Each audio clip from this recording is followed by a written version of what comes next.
오늘 우리에게 주시는 하나님 아버지의 말씀은 사사기 12장 8절에서 15절 말씀입니다. 사사기 12장 8절에서 15절까지 제가 봉독해 드리겠습니다. 그 뒤에 베들레헴의 입산이 이스라엘의 사사가 되었다. 그에게는 아들 30명과 딸 30명이 있었는데 딸들은 다른 집안으로 출가시키고 며느리들도 다른 집안에서 30명을 데려왔다. 그는 7해 동안 이스라엘의 사사로 있었다. 입사는 죽어서 베들레헴에 묻혔다. 그 뒤에 스불론 사람 엘론이 이스라엘의 사사가 되었다. 그는 10년 동안 사사로 있으면서 이스라엘을 다스렸다.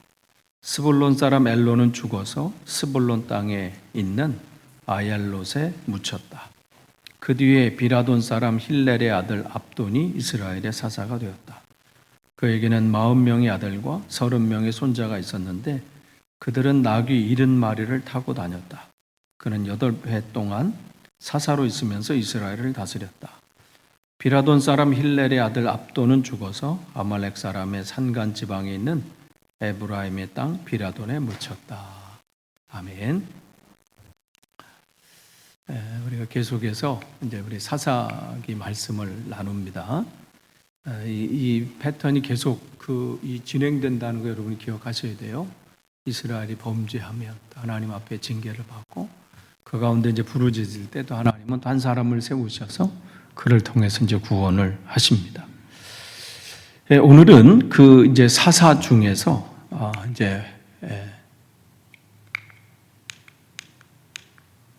그 사사 이름이 없네.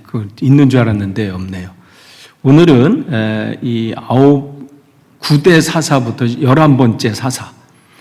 이 사사기에 12명의 사사가 나오는데 이제 우리가 다음 주에 할 삼손이 이제 마지막 사사예요. 이 사사기에서 마지막 사사인 삼손 전에 이제 3명이 나와요. 입산, 엘론, 압돈 이렇게 나옵니다. 그 3명의 사사를 우리가 이제 보면서요. 그래서 입산이 이스라엘의 사사가 되었다. 8절 이렇게 되어 있죠. 그 다음에 11절에 그 뒤에 이제 입산 다음에 이제 엘론이 이스라엘의 사사가 되었다. 여기가 10번째 사사예요. 그 다음에 이제 그 뒤에 비라돈의 사람 힐렐의 아들 압돈이 이스라엘의 사사가 되었다. 11번째 사사. 그리고 이제 마지막 이제 우리가 너무나도 잘 아는 삼손이 이제 등장하게 되는데요. 그런데 이 입산이나 엘론이나 압돈 이 사람들 이렇게 보면 다른 사사하고는 좀 이렇게 차이가 있어요. 우리가 드보라처럼 무슨 위대한 전쟁의 뭐 이야기도 없고요. 또 기드온처럼 무슨 극적인 이야기가 있지도 않습니다. 또 삼손처럼 강렬한 무슨 서사가 있는 것도 아니에요. 그냥 이렇게 읽어보면요. 이 사람들이 뭘 한 게 뭐 있나? 뭐 할 정도로. 그냥 또 이렇게 짧게 기록되어 있지? 이렇게 한 절로 기록된 사람도 있잖아요. 그러면서 여기서 우리가 뭘 배울 수 있을까?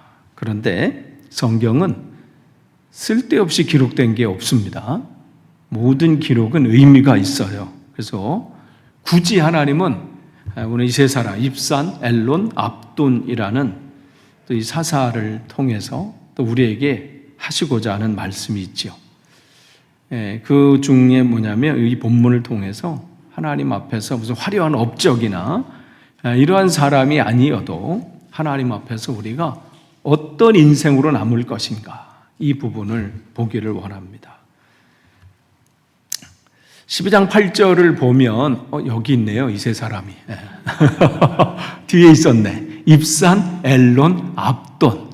이 3사람을 이제 오늘 이렇게 보고요. 이제 마지막 사사기에 나오는 마지막 사사 이제 삼손은 이제 다음 주에 이제 몇 주간에 걸쳐서 삼손을 이제 보도록 할 겁니다. 이제 이들의 공통점은 이제 기록이 짧다. 이게 공통점입니다. 그리고 전쟁의 기록도 없고, 뭐 대단히 뭘 나타냈던 기적도 없고, 뭐 적을 물리쳤다는 그러한 내용도 소개되지 않습니다. 그냥 몇 년 동안 사사로 있었고 자녀가 몇 명이고 뭐 이 정도. 그런데 이것이 우리에게 중요한 메시지를 전해줍니다. 우리 인생의 대부분은 무슨 전쟁터 같은 그런 순간이 아니잖아요. 대부분은 평범한 날입니다. 그래서 되돌아보면 기억이 없이 그냥 지나가는 날들이 더 많죠. 아침에 일어나서 밥 먹고 일터로 가고 가정을 돌보고 사람을 만나고 피곤한 몸으로 하루를 마감하는 뭐 그런 날들이 우리의 그냥 일반적인 일상입니다. 드라마틱한 사건 많지도 않잖아요. 뭐 기적 같은 장면이 뭐 그렇게 있습니까? 그런데 오늘 본문을 통해서 우리가 보는 것은 하나님께서는 바로 그 평범한 날들을 보고 계신다는 거예요. 많은 사람은 하나님께서 위대한 순간만을 기억하시는 것 같이 보입니다. 큰 헌신, 뭐 눈물의 기도, 놀라운 사역, 어떤 굉장한 결과, 특별한 사건. 그런데 성경은 우리에게 말씀합니다. 하나님께서는 평범한 날도 기록하신다. 입사 넬론 압돈 기록은 그들의 기록은 길지 않습니다. 보니까 기록하진 않으신 건 아니에요. 그러나 짧게라도 기록된 사실이 중요합니다. 그러니까 우리가 하나님 앞에 이름 없이 뭐 지난 것처럼 이렇게 지나간 그런 세월들. 그러나 하나님께서는 그 조용한 세월도 기억하신다. 큰 일이 없었던 그러한 날들도 하나님 앞에서는 없어지는 날이 아니라는 거예요. 오늘 우리가 또 그런 생각을 할 수도 있어요. 나는 하나님 앞에서 무슨 특별한 일을 하지도 못했는데 또 내 삶에는 뭐 이렇게 남들에게 뭐 할 만한 그런 간증거리, 우리가 그런 간증거리 많이 보잖아요. 이렇게 영상을 통해서 어느 집회를 통해서 어느 분은 뭐 죽었다 살아났다느니 뭐 죽을 병에 걸렸다가 뭐 다시 살아났다 뭐 이러면서 이야 대단하다 어떻게 저러한 기적들이 있지? 그런데 내 삶을 보면 뭐 특별한 게 없어요. 뭐 간증할 만한 아무리 생각해봐도 뭐 드라마틱한 것도 없고 그냥 매일매일의 그런 삶인데 그냥 평범하게 살았던 그 정도. 그런데 하나님은 그 평범함도 무가치하게 여기지 않으신다는 거예요.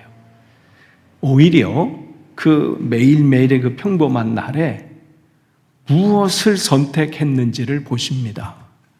그냥 일상적인 평범한 날에 내가 어떤 말을 했는지 이걸 보고 계시는 거예요. 그냥 그 평범한 날에 내가 누구를 사랑했는지 그 평범한 날에 나는 하나님 말씀 앞에 서 있었는지 그 평범한 날에 나는 욕망과 탐심을 거절했는지 그 평범한 매일 일상에 나는 하나님을 경외했는지 그것을 보시는 거예요. 위기 때에 신앙이 좋은 척하는 것은 뭐 꿈일 수 있어요. 그러나 아무 일도 일어나지 않는 그냥 평범한 날에 하나님을 사랑하는 것, 그것은 더 깊은 신앙입니다. 아무도 바라보지 않고 또 기대하는 바 없고 손뼉치지 않는 날에도 매일 주님을 향해서 기도하는 것, 그게 우리의 신앙의 선조들의 모습이었어요. 그냥 정해진 대로 그 기도의 자리를 놓치지 않는 거예요. 아무도 알아주지 않아도 맡겨준 자리를 지키는 것. 그것이 진짜 신실함입니다. 그러니까 오늘 이 짧은 본문은요, 3명의 이 이름이 등장하는데도 몇 절이 되질 않아요.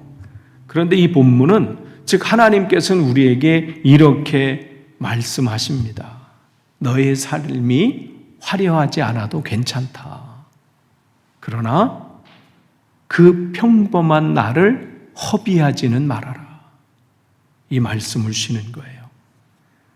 여러분의 매일매일의 여러분의 삶이 평범하고 뭐 별로 내세울 것이 없다 할지라도 하나님 앞에서는 하찮은 날이 아닙니다.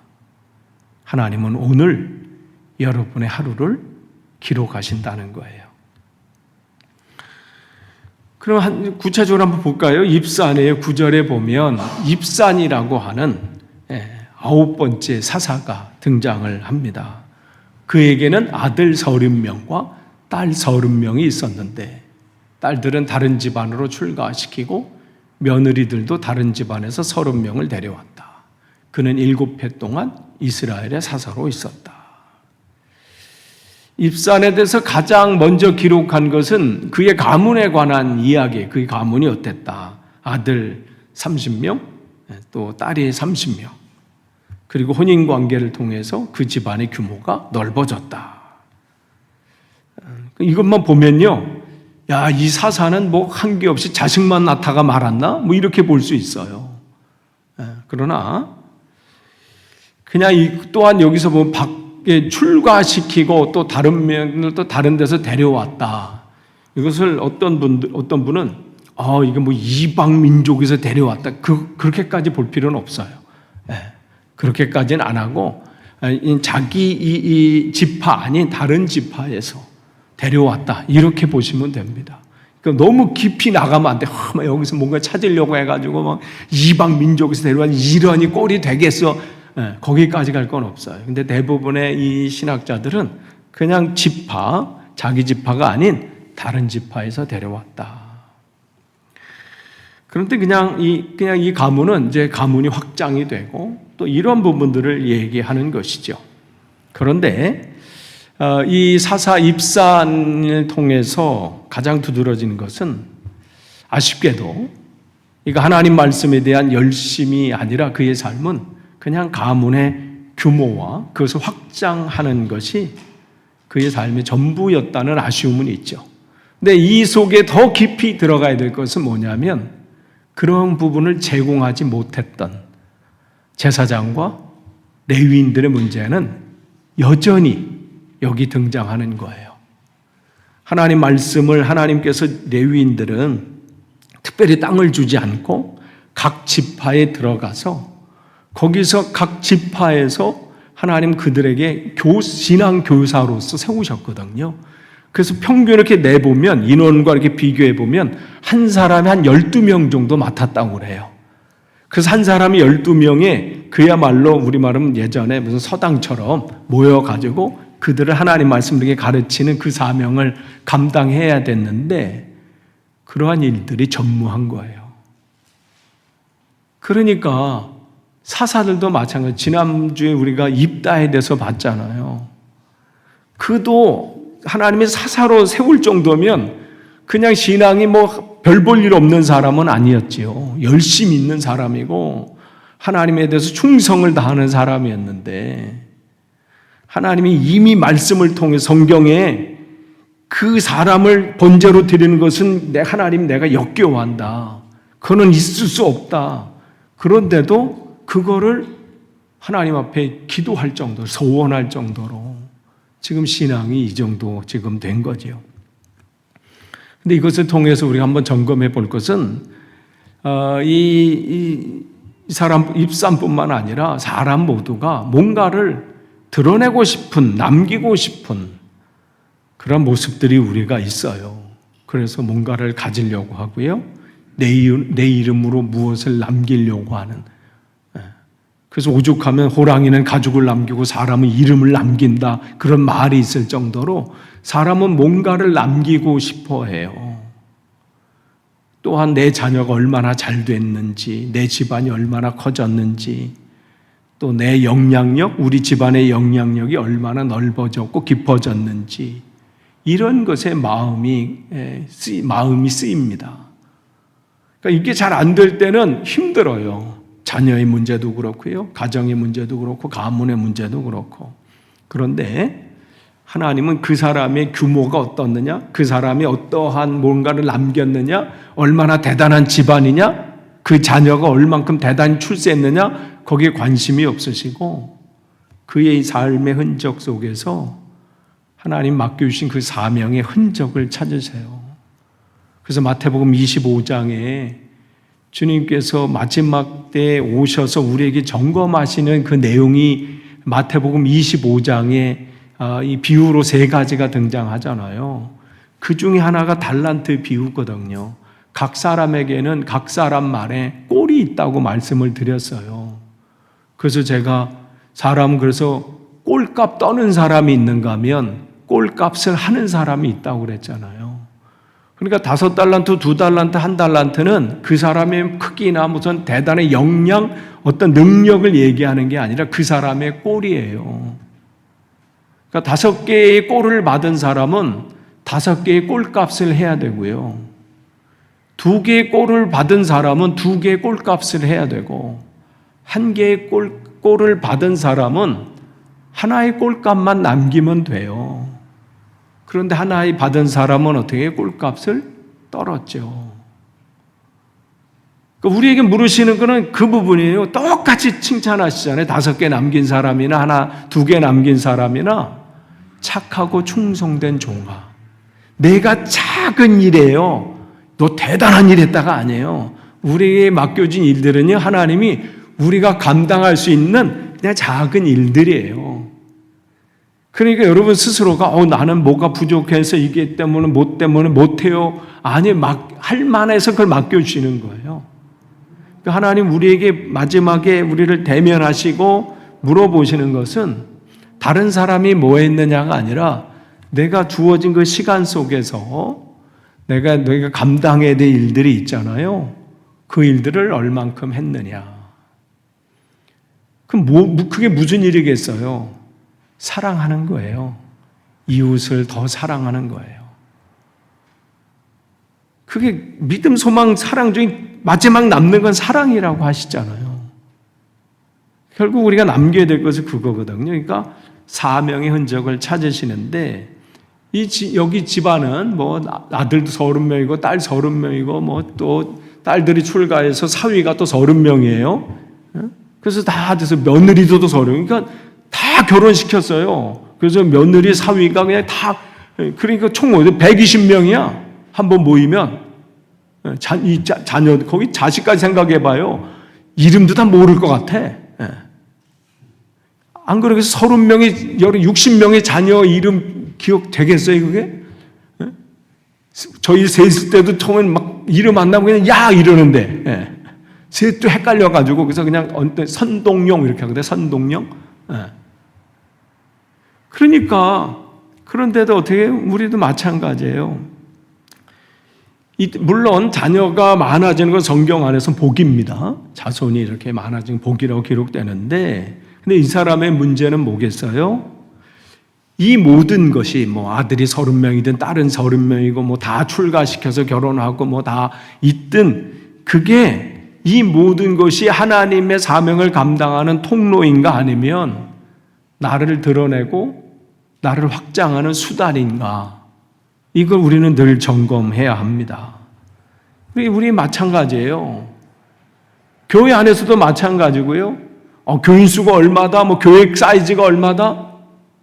그런 게 중요한 게 아니라 내가 뭐 목사다, 장로다, 권사다, 내가 감독이고 뭐 총회장이고 내가 우리 교계에 이러한 영향력이 있고 사람에게는 자기 안에 그러한 것들이 있어요. 뭔가 높아지려고 하고 뭔가 어떤 자리에 대한 욕망도 있고요.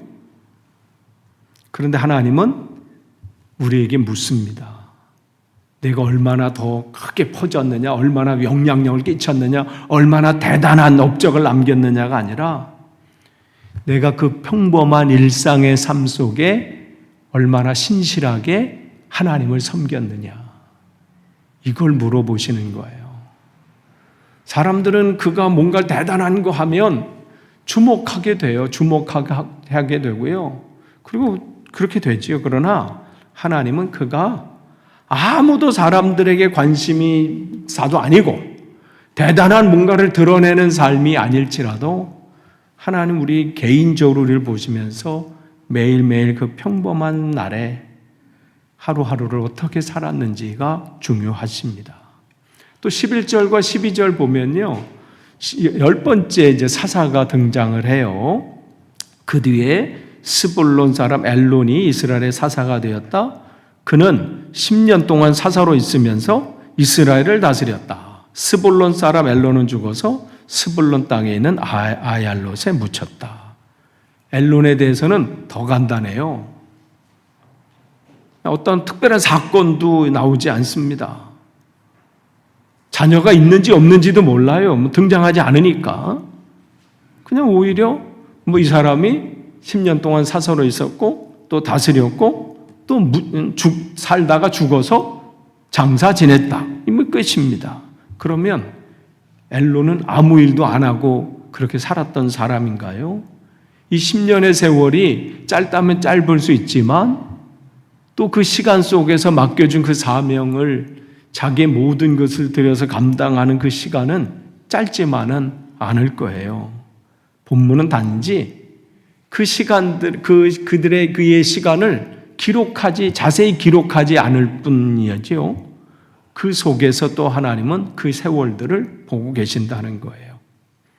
우리가 여기서 기억해야 될 것은 우리의 인생을 다른 사람이 요약할 때 우리는 무엇을 남기겠습니까? 무슨 대단히 어떤 엄청난 말을 남기겠어요? 길어야 두세 줄로 남기겠지요. 우리는 흔히 자기를 과소평가할 때도 있지만 또 어떤 경우는 과대평가하기도 합니다. 내가 이런 큰 일을 했고 내가 없으면 안 돼. 이 조직이나 또 이 교회는 나 없으면 안 돼. 그런데 세월이 지나면 많은 것이 사라집니다.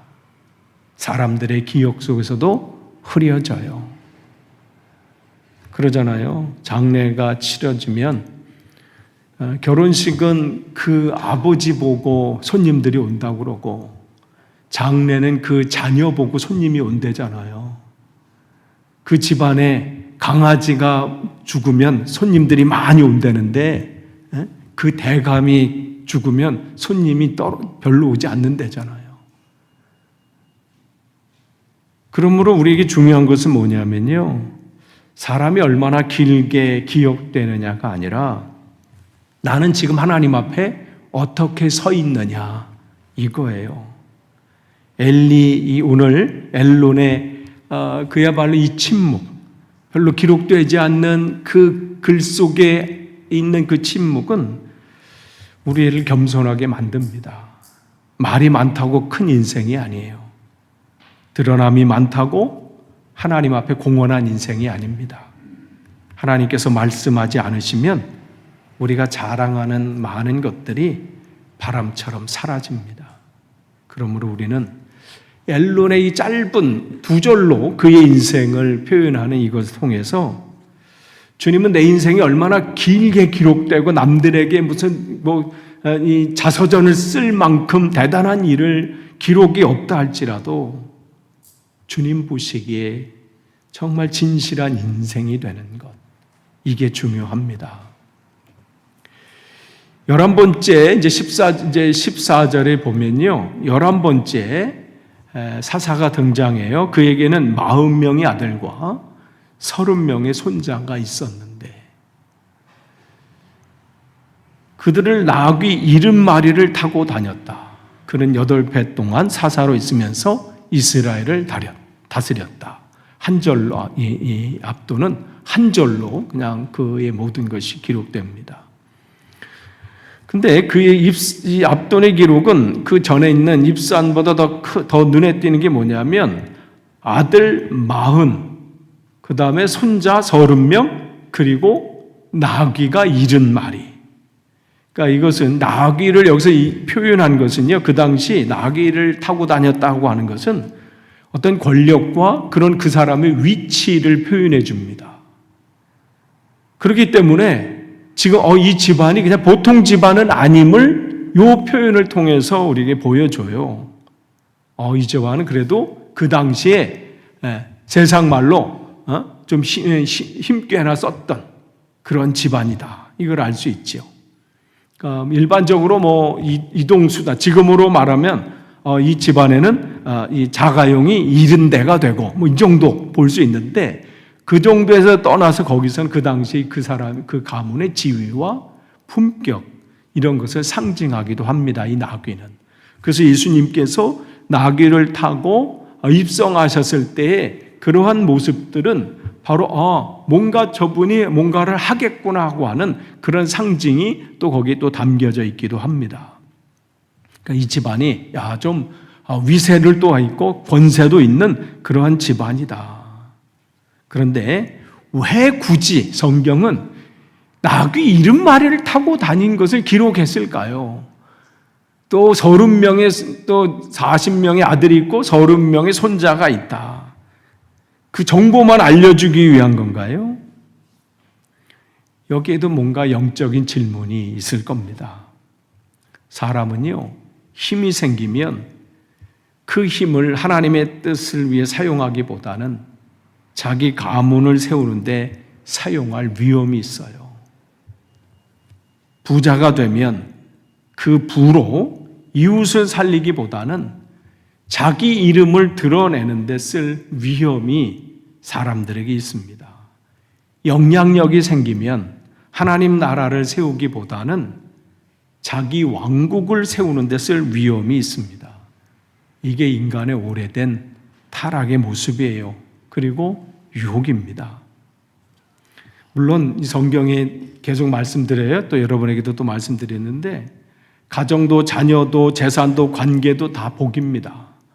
그러한 하나님의 은혜가 우리에게 주어진 것이죠. 그러나 그것이 하나님께 바쳐진 복이 되지 않을 때 결국 내 자랑이 되고 맙니다.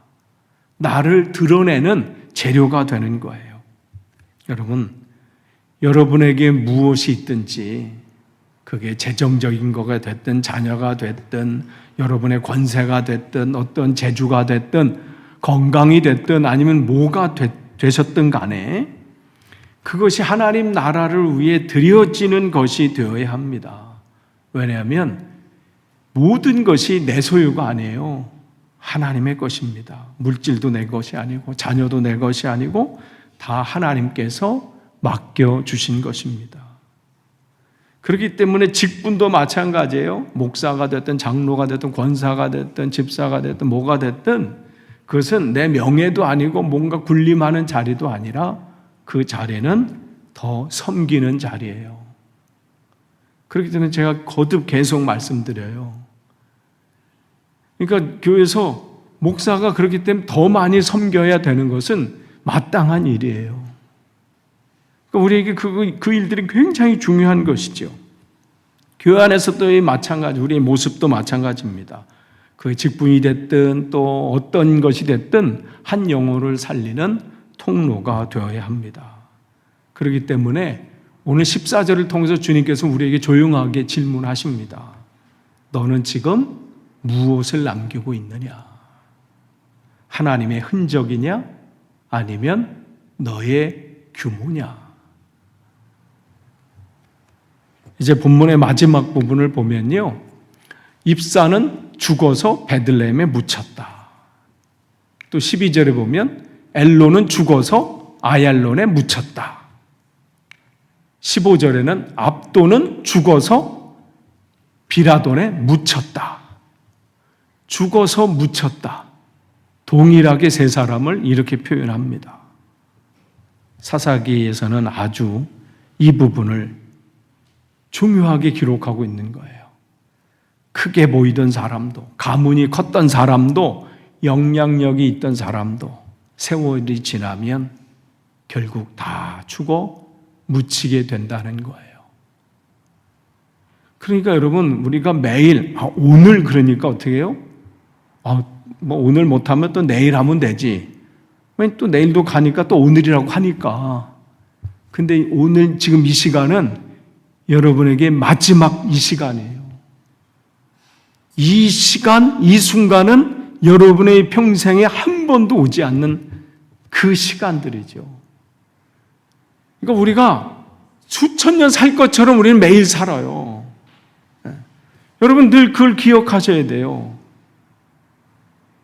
올 때는 순서 있게 와요.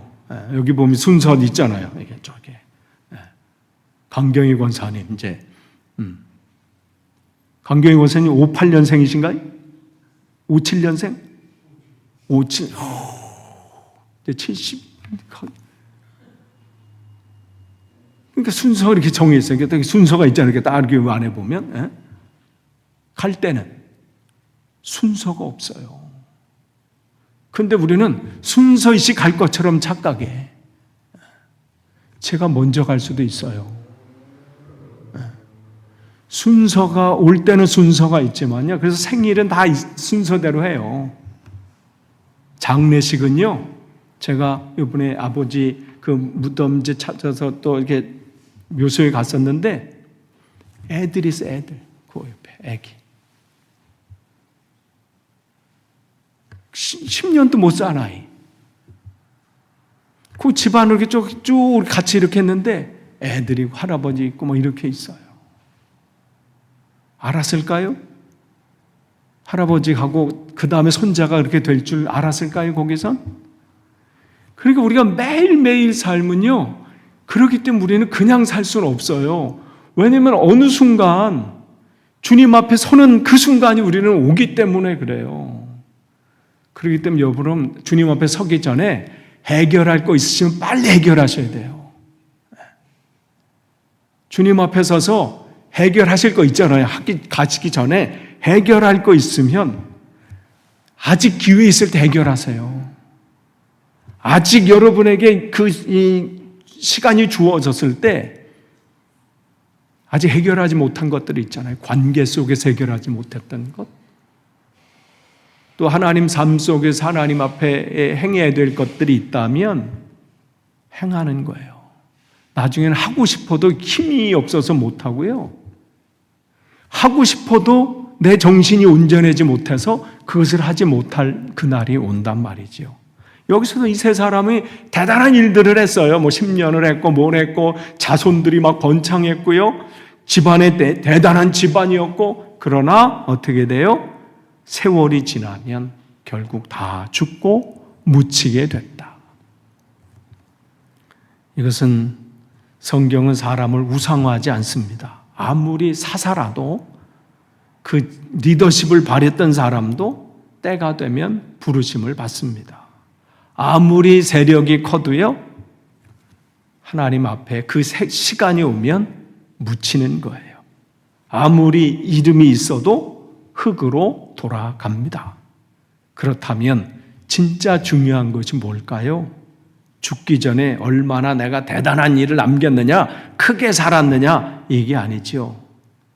죽을 때 내가 하나님 앞에 어떤 사람으로 서는가, 이 부분이에요.